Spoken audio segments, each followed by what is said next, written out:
তো আজকে রবিবার, তো রবিবারে কি বাজার দেখো। আমার বরমশাই চিংড়ি মাছ এনেছে। এখন চিংড়ি মাছটা আমি রান্না করব। বেশ বড় বড় আছে চিংড়ি মাছগুলো, মানে এতগুলো চিংড়ি মাছ কাটতে গেলেই তো আমার মাথা খারাপ হয়ে যাবে। আর চিংড়ি মাছ এনেছে,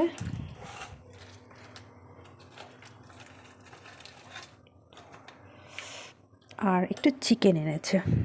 তো আজকে কী যে রান্না করব, চিকেনটাও করতে হবে আবার এই মাছটাও করতে হবে।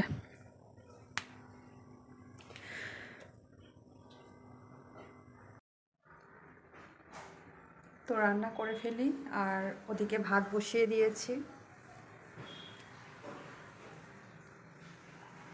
ভাল লাগে না কাটতে, বিরক্ত। তখন শাশুড়ি ছিল, কেটে কুটে দিত, এখন একা একা ভাল লাগে না, তবুও কাটতে হবে, রান্না বান্না করতে হবে। শাশুড়ি থাকলে আমার সব কেটে দিত।